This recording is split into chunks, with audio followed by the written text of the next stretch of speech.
चाय बेचने वाला हम उसे कहते थे, लेकिन चाय बेचने वाले ने मुल्क को जो है अपने वो दुनिया की चौथी बड़ी इकोनॉमी बना दी है एक चाय बेचने वाले ने। और यहाँ पर ऑक्सफोर्ड यूनिवर्सिटी, हार्वर्ड यूनिवर्सिटी और वो जिनका मुझे पता नहीं कितने बड़े बड़े नाम है यूनिवर्सिटीज़ के, वहाँ से पढ़कर आने वालों ने मुल्क को जो है वो सबको जो है चाय पीने के काबिल नहीं छोड़ा हुआ। आप इंडिया की तारीफ कर रही हैं और आप इंडिया का पॉजिटिव इमेज दिखा रही हैं ना, तो एटलीस्ट उन लोगों को आपके चैनल पर आकर इस तरह के कमेंट नहीं करने चाहिए कि पाकिस्तानी जिहादी हैं और ये लोग टेररिस्ट है। और आप कसम से मेरे ना ख्याल कि आप कमेंट पढ़ती होंगी, मैं पढ़ती थी इसलिए मैंने छोड़ दिया। इंडिया की तरफ से अगर ये जेस्चर आया तो which is very positive and appreciated.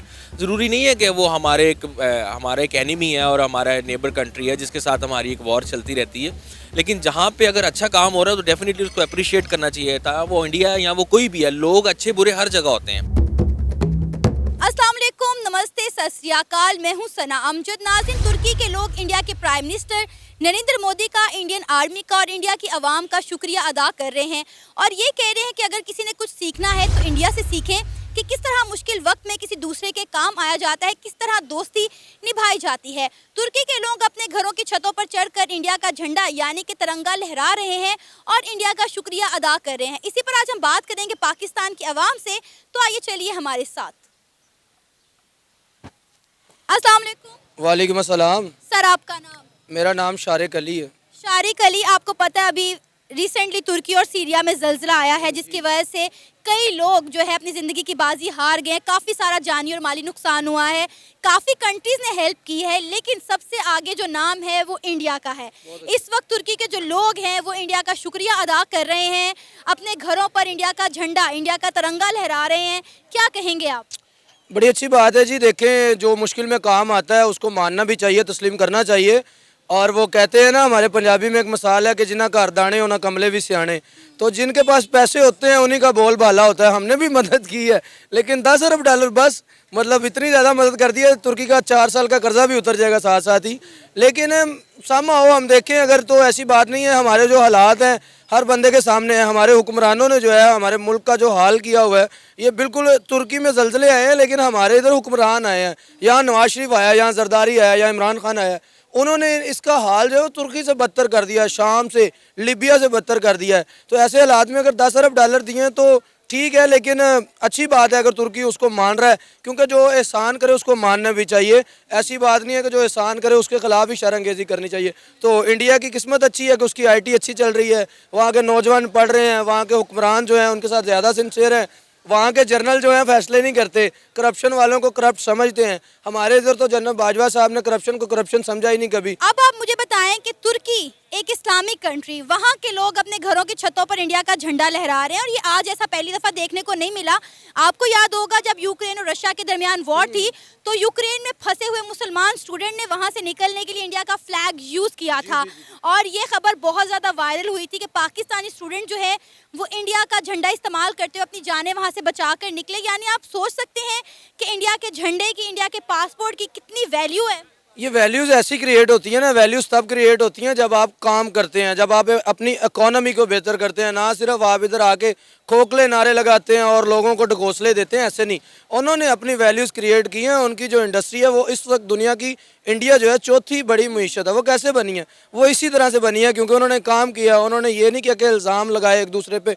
उनके भी करप्ट होंगे हुक्मरान, उनको भी एक राहुल गांधी के नाम का जो इमरान खान मिल गया हुआ है, तो हमें भी एक इमरान खान मिला था। लेकिन बात यह है कि वो अपने मुल्क के साथ तो सिंसियर है ना। यहाँ पर तो एक तरफ आटे की लाइन में लोग लगे होते हैं, दूसरी तरफ टिमी हॉटन पे जो है वो हज़ारों लोग जो हैं वो कॉफ़ी पीने लगे होते हैं। अब लोग कह रहे हैं जी जो टिमी हॉटन पे कॉफ़ी पीने वाले लोग हैं उनको शर्म नहीं है मुल्क के क्या हालात हैं। भाई उनके पास पैसे हैं तो पी रहे हैं।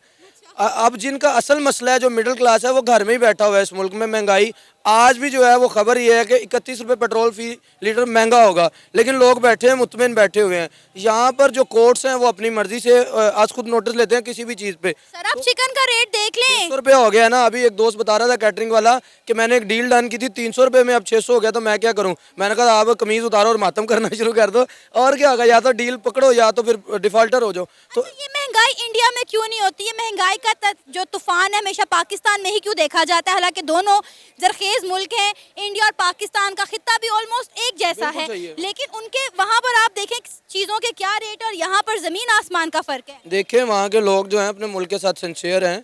वहाँ के जो हुक्मरान हैं वो चोर हैं, करप्ट हैं, लेकिन मुल्क के साथ जो है ना वो इतनी ज़्यादा गद्दारी नहीं करते जैसे हमारे लोग करते हैं। हमारे यहाँ यान अली मॉडल जो थी वो सारे पैसे बाहर लेके जाती थी, मनी लॉन्ड्रिंग एक मरतबा नहीं। यहाँ पर हमारे हुक्मरानों ने क्या किया, मकसूद चपड़ासी, अनवर फलूदे वाला और ऐसे लोगों के नाम के अकाउंट्स बना के रकमें रखी हुई हैं। हमारे हुक्मरान जो उनके सारे पैसे स्विस बैंकों में पड़े हुए हैं, हमारे पास डॉलर्स है नहीं। हमारे इधर अगर कोई यूट्यूब पे कमाता है तो उसको भी एलिगेशंस लगा देते हैं, ये नहीं समझते कि यूट्यूब से जो कमा रहा है वो रेवेन्यू जनरेट कर रहा है, वो पैसे बाहर से ला रहा है। हमारे यहाँ पे जो 31 अरब डॉलर भेजते हैं जो बाहर से ओवरसीज, हमने उन्हें हक ही नहीं दिया हुआ वोट डालने का। अगर पाकिस्तान के सियासतदानों को ये समझ नहीं आ रहा कि हमने इस मुल्क को कैसे लेकर चलना है, 75 साल हो गए हमें आज़ाद हुए, भाई थोड़ा अरसा नहीं होता। 75 सालों में आप देखें कि कौन सा सियासतदान आया है, किसने मुल्क के लिए क्या किया, किसी एक सियासतदान का मुझे आप नाम बता दें। हम 75 साल पहले जहाँ खड़े थे आज भी मेरा ख्याल है वहीं पे खड़े हैं, शायद उससे पीछे जा रहे हैं। मुझे लगता है अब तो हम 75 साल से पीछे जा रहे हैं, पत्थर के दौर में जा रहे हैं। हमारा छोटा भाई बांग्लादेश, जिसे हम मशरकी पाकिस्तान कहते हैं, जो हमारा दायां बाजू था, वो भी उसका भी जो पैसे हैं उसकी इकोनॉमी टका कहते हैं जिसको, उसकी जो है 2.5 टका जो है वो हमारे 2.5 रुपए हो तो 1 टका बनता है। मतलब हमारी इकोनॉमी टके टके पे जलील हो गई है। भाई हम तो 2 टके के नहीं रहे हैं। अब मुझे ये बताएं कि अगर हमारे सियासतदानों को ये समझ नहीं आ रहा कि हमने पाकिस्तान को लेकर कैसे चलना है, यहाँ पे सियासत किस तरह से करनी है, तो मेरा ख्याल है हमसाये मुल्क भारत से सीख लेना, कुछ सीख लें उनसे। देखिए सीखना चाहिए, अच्छी बात है। सियासत में तो ये सारे बड़े फनकार हैं। दुनिया में अगर मिस्टर 10% कहा जाता तो वो जरदारी को कहा जाता है अभी भी, लेकिन इनकी सियासत जो है वो अवाम के लिए नहीं है। मसला ये सियासत में ये पूरे हैं, इंडिया क्या पूरी दुनिया में कोई भी इनको सियासत में टक्कर नहीं दे सकता, लेकिन मसला ये है कि इनकी सियासत अपने पेट के लिए, इनकी सियासत अपने बच्चों के लिए। ये निपोटिज्म है यहाँ पर, जहाँ पे जरदारी के बाद बिलावल है, मरियम नवाज है नवाज शरीफ के बाद, और शहबाज शरीफ के बाद जो है वो हमजा शहबाज है। जब हम बातें नरेंद्र मोदी को करते हैं, वो चाय बेचने वाला, देखे ना अच्छा टाइम तो आता है, वो चाय बेचने वाला हम उसे कहते थे, लेकिन चाय बेचने वाले ने मुल्क को जो है अपने वो दुनिया की चौथी बड़ी इकोनॉमी बना दी है एक चाय बेचने वाले ने। और यहाँ पर ऑक्सफोर्ड यूनिवर्सिटी, हार्वर्ड यूनिवर्सिटी और वो जिनका मुझे पता नहीं कितने बड़े बड़े नाम है यूनिवर्सिटीज़ के, वहाँ से पढ़कर आने वालों ने मुल्क को जो है वो सबको जो है चाय पीने के काबिल नहीं छोड़ा हुआ। अभी हमारे एक वजीर के पीछे बयान था कि चाय जो है ना वो कम पिए, आप एक कप पिए क्योंकि पत्ती महंगी हो गया। जब ऐसे मतलब कोई भी हो तो इस तरह से नहीं होता कि हम खाना पीना छोड़ दें, कल को तो आप कहेंगे भाई सांस लेना जो है वो कम कर दें और ऑक्सीजन कम हो गया। हाँ बिल्कुल, ऐसे नहीं होता। आपको चाहिए कि हमें जो है उसका मुतबादिल दें, हमें आप रोज़गार दें। हमें असल में ना 75 साल से ना रोटी कपड़ा और मकान के पीछे लगा दिया गया, जबकि हमारी ज़रूरत रोज़गार थी, हमारी ज़रूरत जो थी वो शऊर था, हमारी ज़रूरत जो थी वो कारोबार था। लेकिन यही तो इंडिया ने किया ना, इंडिया ने अपने लोगों को शॉट दिया, लोगों को रोजगार दिया, अपने यूथ को एजुकेशन दी। कितने लोग हैं जो यूथ को जो है कितनी मरतबा हुकूमत ने यूथ को जो है वो एम्पावर करने के लिए उनको कर्जे दिए हैं, बिला सूद नहीं दिए। यहाँ पे यूथ जो है वो मर के रह गए, उसको खाने के लिए रोटी नहीं है। यहाँ पर वो पीछे एक चाय वाला मेरे नज़र आ रहा है, MBA चाय वाला। मैंने कहा भाई ये क्या है, नाम रखा हुआ है MBA चाय वाला। कहने लगा भाई वो मैं MBA किया हुआ चाय बेच रहा हूँ। नौजवान है, अच्छा किया उसने, बुरी बात नहीं है, कोई शर्म नहीं है काम करने में, लेकिन एक MBA पढ़े को यहाँ पर कोई आप जो है एक्नॉलेजमेंट नहीं देते। यहाँ के 75% नौजवान पिछले 1 साल के अंदर बाहर गए हैं। क्यों गए हैं? क्योंकि वहाँ पे रोज़गार है। यहाँ पे तो आप इस्लाम के नाम पर कभी फसाद खड़ा कर देते हैं, कभी बरादरी के नाम पर, कभी पार्टी के नाम पर, कभी जो है मसलक के नाम पर। आपका नाम? किंजा फरमान। किंजा, आपको पता होगा कि रिसेंटली तुर्की और सीरिया में ज़ल्ज़ला आया है, जिसकी वजह से काफ़ी जानी और माली नुकसान हुआ है। जिस कंट्री ने सबसे ज़्यादा बढ़ चढ़कर तुर्की के लोगों की, मुतासरा लोगों की मदद की है, वो है कंट्री इंडिया। अब तुर्की के लोग जो है वो इंडिया को प्यार दे रहे हैं, इंडिया का शुक्रिया अदा कर रहे हैं, इंडिया के प्राइम मिनिस्टर का भी और यहाँ तक कि इंडियन आर्मी का भी। क्या कहेंगी आप? अच्छी बात है जो उन्होंने उनकी हेल्प की है, तो ऑब्वियसली कोई फीडबैक तो पॉजिटिव फीडबैक तो जाना चाहिए। ज़रूरी नहीं है कि इंडिया का हमारे साथ कोई क्लैश है तो तुर्की वाले भी क्लैश ही रखें। तो उनकी ऑब्वियसली उन्होंने अगर मदद की है तो बदले में उनको थैंक्स तो हर कोई करता है। ये तो एटिकेट की बात है कि आपको ऐसे रिस्पॉन्स देना चाहिए, तो अच्छी बात है। आपको पता है कि तुर्की के लोग अपने घरों की छतों पर चढ़कर इंडिया का झंडा लहरा रहे हैं और ये एक बहुत बड़ी बात है। बहुत बड़ी बात है वाकई में। किसी और कंट्री का फ्लैग आप लगाएं, लेकिन ये भी तो देखें ना कि किसी और कंट्री ने आपकी कंट्री की कितना ज़्यादा हेल्प किया हर चीज़ में, कि आपकी मतलब एक तरह से इतना बड़ा नुकसान हुआ है। कितने ज़्यादा लोग वैसे वहाँ काफ़ी ज़्यादा सिटीज़ ऐसी हैं जो डिस्ट्रॉय हो गई हैं। हाँ, तो बहुत ज़्यादा नुकसान हुआ है, काफ़ी ज़्यादा जानी नुकसान हुआ है।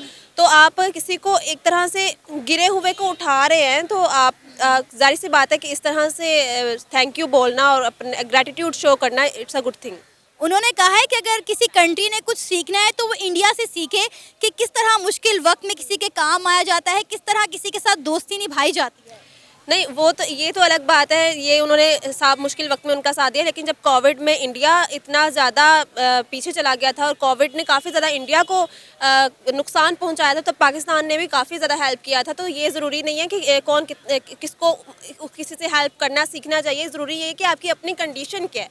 हमें पता है कि हमारे मुल्क की कंडीशन इस वक्त ये है कि हमारे लोगों को हमारी ज़्यादा ज़रूरत है, हमारे लोगों को हमारी कंट्री की, हमारी गवर्नमेंट की, हमारी स्टेट की ज़्यादा ज़रूरत है बनस्बत ये कि हम किसी और की जाके हेल्प कर सकें, क्योंकि हम खुद गिरे हुए हैं। हम लोग खुद एक तरह से किनारे पर आ पहुंचे और मुल्क जैसे खसारे की तरफ जा रहा है, तो जो लोग खुद उस कंडीशन में है वो किसी और की हेल्प करके उसको मेरे ख्याल से नुकसान ही पहुंचा सकते, फ़ायदा कोई नहीं दे सकते। तो इसका मतलब हरगिज़ ये नहीं है कि पाकिस्तान दोस्ती करना नहीं जानता, पाकिस्तान वक्त आने पर अपने दुश्मन मुल्क का भी साथ देता है। तो ये बहुत बड़ी बात है कि अपने जो दुश्मन मुल्क है उसका साथ देना, ना कि ये कि कोई और है उसके साथ आपका कोई लेना देना नहीं है, लेकिन मुश्किल वक्त में आप उसको हेल्प कर दें, इट्स अ गुड थिंग। लेकिन पाकिस्तान का उस वक्त बहुत ज़्यादा नाम होना चाहिए था जब आप किसी दुश्मन मुल्क की हेल्प करते हैं ना।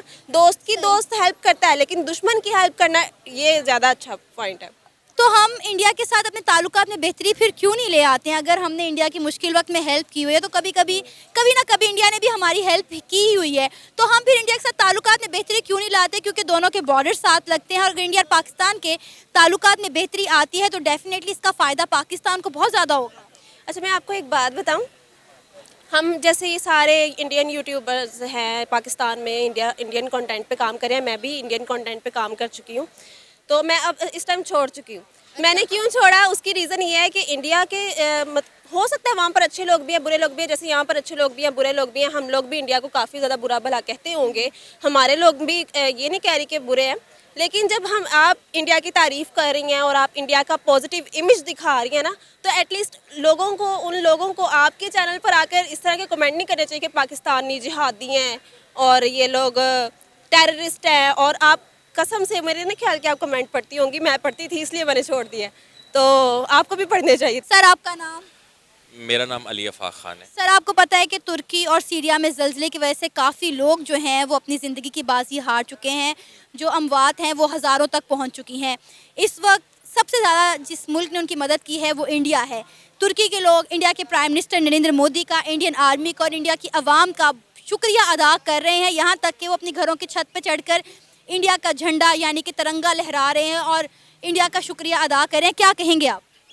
नहीं, मैं इस पे यही कहूँगा कि हमें भी, क्योंकि तुर्की हमारा दोस्त मुल्क है और हमें भी बढ़ चढ़ के हिस्सा लेना चाहिए था। इंडिया की तरफ से अगर ये जेस्चर आया तो which is very positive and appreciated.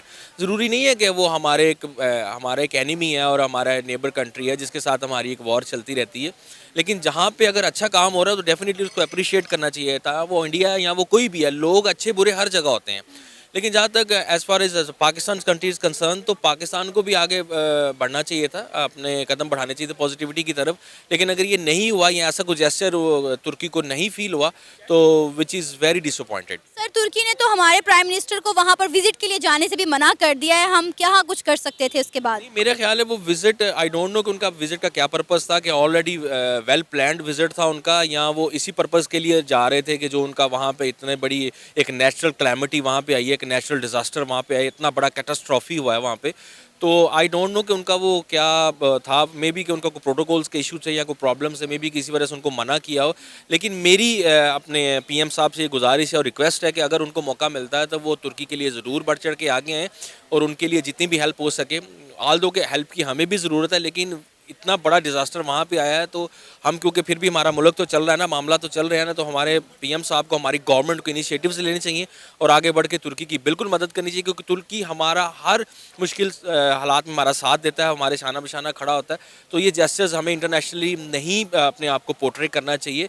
India ने किया है विच इज़ वेरी अप्रिशिएटेड, मैं बार बार ये बात को बोलूँगा, लेकिन ये है कि चीज़ें अपनी जगह ठीक होती हैं, लेकिन मैं दिल से ही चाहता हूँ कि हमारी गवर्नमेंट को भी जो है ना वो स्टेप फॉरवर्ड करना चाहिए। तुर्की के लोग कह रहे हैं कि अगर किसी ने कुछ सीखना है तो इंडिया से सीखे, कि मुश्किल वक्त में किस तरह किसी दूसरे का काम आया जाता है। ये देखें, ये पॉलिटिकल एक स्टेटमेंट होता है, कौन किस तरह से किसी की हेल्प करता है। इंडिया वैसे बड़ा तेज़ है, वो हर लिहाज से वो चीज़ों को बड़ी एस्पेक्ट से देखता है कि मैंने पॉलिटिकली किस तरह से अपने आप को इंटरनेशनल लेवल पे, इंटरनेशनल ग्राउंड्स पे अपने आप को कैसे बूस्टअप करना और क्या पिक्चर मैंने पोर्ट्रे करनी है इंटरनेशनल लेवल के ऊपर। लेकिन पाकिस्तान का सबसे बड़ा मसला ये है कि हमारे पॉलिटिशियंस जो है ना, उनका माइंड और जहन काम नहीं करता कि हम इतना पॉजिटिव कंट्री हैं, हमारे लोग इतने पॉजिटिव हैं, बिल्कुल इकट्ठे हो जाते हैं जब कोई प्रॉब्लम आए। लेकिन जब इंटरनेशनल इतना बड़ा नेचुरल डिजास्टर आया तो उन्होंने पता नहीं क्यों नहीं स्टेप फॉरवर्ड किया। इंडिया देखें, ये इंडिया इस तरह का वो करता है, तो आप देख लें, उनको देखना चाहिए कि हमें भी प्ले करना चाहिए पॉलिटिकली, कि इंडिया जैसे खेलता है हमें भी उस तरह से करना चाहिए।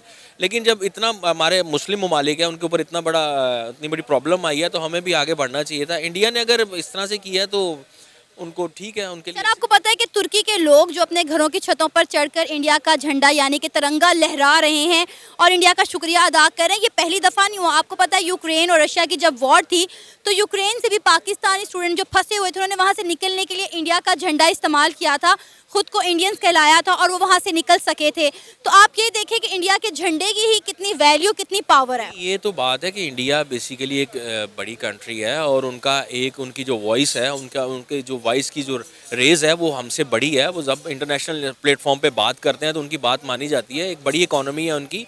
अनफॉर्चुनेटली हमने अपने आप को बैक स्टेप किया हुआ है। हम अपने आप को पूरी दुनिया में नहीं उस तरह से मनवा सके, हाल दो के मनवा सकते थे, इतना ज़्यादा टैलेंट था, लेकिन ये अनफॉर्चुनेटली नहीं हो सका।